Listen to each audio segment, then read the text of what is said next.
Here's a quick sweep of my room to show I don't have a script, because I gotta do this from memory. And my computer was over there, so I can't even use it to look at my PowerPoint to remember. So this is going to be as good as we can get. Hopefully my camera's set up right. Today I bring devastating news to all 6 fans of the Sonic community. Despite what we may have believed for years now, it has come to light that Paramount Pictures and Sega don't care in the least for their fans and did not work hard to please us, but merely had a devious strategy in mind to make a quick bang for their buck. Back in 2019, they released a trailer for the Sonic the Hedgehog movie that was so repulsive it made all of their fans absolutely mortified to even believe that they were fans of Sonic. Later, in that very fall, they released a new trailer with a brand new design that actually looked half acceptable, and fans were astounded. For the first time in video game movie history, it appeared that the producers of the film actually listened to their fans and redesigned characters and elements in a way that they proposed. However, what I'm about to reveal to you today is that this was not the altruism of a company listening to the people it loves, but a marketing ploy specifically designed to prey on our emotions to make more money. Of course, before we go into this, we have to have an understanding of the history of video game movies in general. You see, traditionally, it is a well-known fact that movies based off of video games are terrible. This started nearly with the inception of gaming itself, with the Super Mario Bros. Movie, a film so disgusting that the characters are not even based properly off the games, having cartoony Goombas turn into terrifying humanoid mobsters, as you would find in a noir film. The plot was nothing like any game up to that point, and the acting was so bad that this presentation itself would be on par with it. Quickly in its footsteps followed other films that would continue to be flops, including my personal favorite, the Mortal Kombat movie, various films in the Resident Evil franchise, the Silent Hill games, and other well-beloved games with well-despised movies. But in the mid-2010s, something changed. For the first time, video game movies were almost actually good movies, acceptable to watch on their own. The Warcraft movie, when released, was expected to be a flop, as it was a somewhat small franchise that really had most of its fans move into the MMO rather than the original RPG games. However, when the movie actually released, fans were surprised at its faithfulness to the actual story and the cinematic work, which was above average for a video game movie at the time. Even non-fans of the franchise were able to appreciate its high fantasy feel and well-directed acting.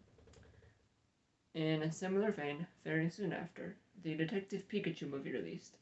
This was a film headed by the most profitable franchise on the planet, and was still expected to fail due to being a movie based off of a video game series. Despite all of this, this movie was a critically acclaimed hit, grossing over $430 million and reaching a fan base far beyond just hardcore Pokemon fans like myself. Children of all ages, and even some adults, went out to watch this movie and were not disgusted by the realistic, lifelike Pokemon. It was an instant hit and is to this day the pinnacle of video game movies.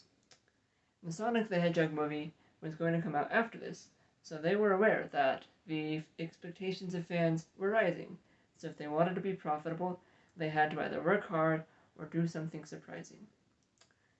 Of course, we must also consider the history of the Sonic franchise itself.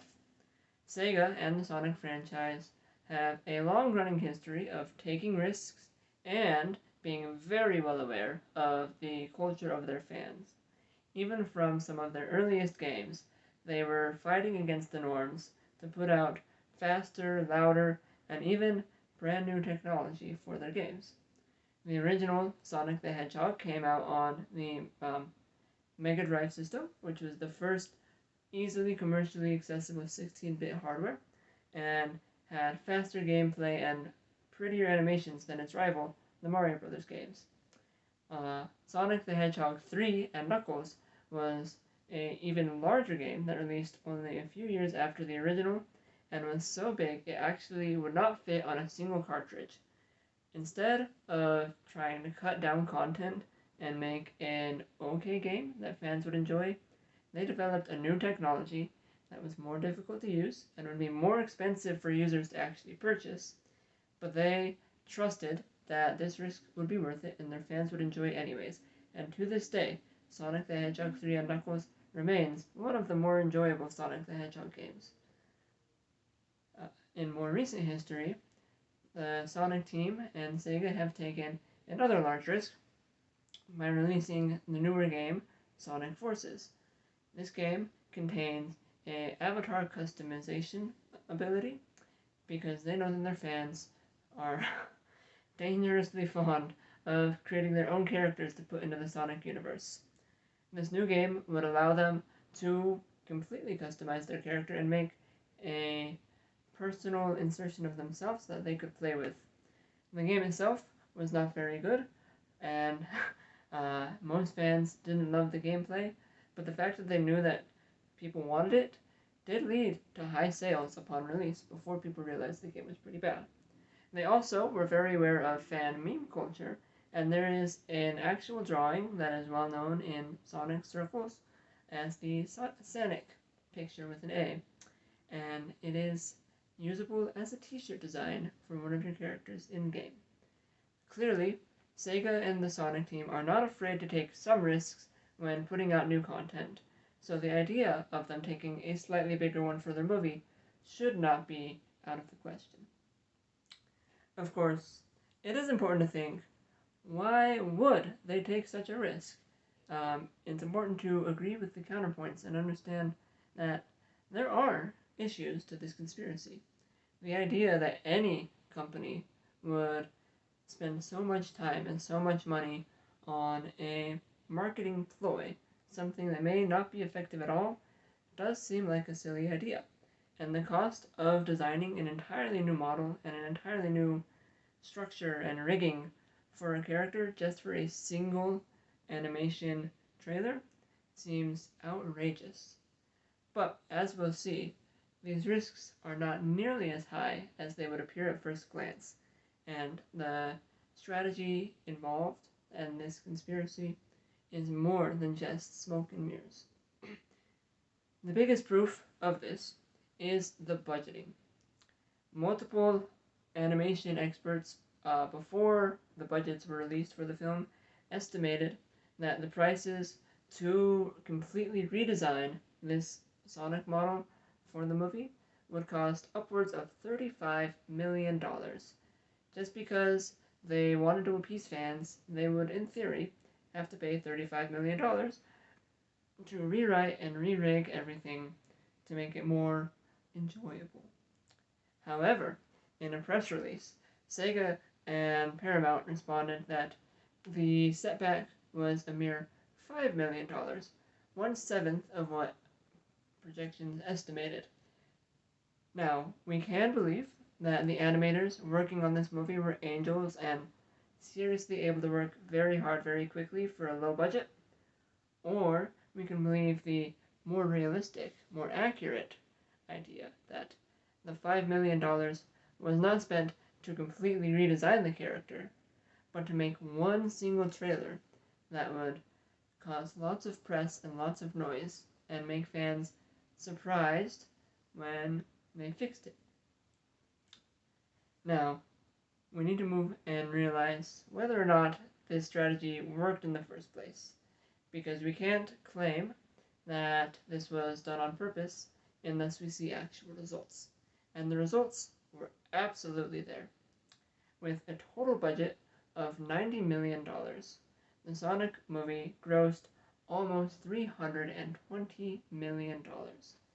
They made a very large profit, and I absolutely believe that most of this was due to the marketing that was garnered by this change in the model by listening to fans.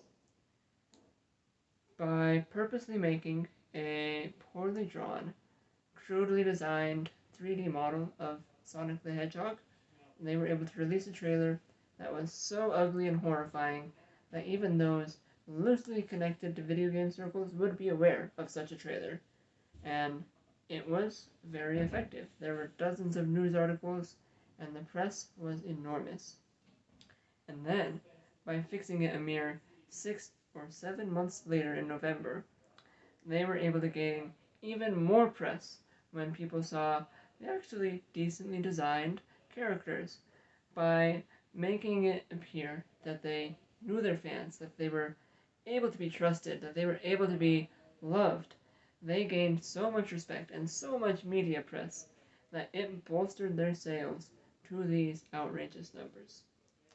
Now, in the end, we can have all of this information, but if we don't do anything with it, then it is completely pointless. I am not saying that it is wrong for a company to use underhanded tactics like this. I say that it is a perfectly valid strategy. But we must call them out on their actions. We need to go and boycott the new Sonic the Hedgehog movie sequel that is released last week. We need to be spreading this information on the lies and deception spread by Paramount and Sega so people are aware of their actions. We need the news to pick up on this. We need people to realize that we were tricked. Not because it was terrible in itself, but because we have a right to know the truth as consumers. And this is what I present to you, and I hope you all understand simply how obvious it is that that very first Sonic the Hedgehog movie trailer was a meticulously designed trap to lure us in to believing that we are cared about by another company who simply wants more money.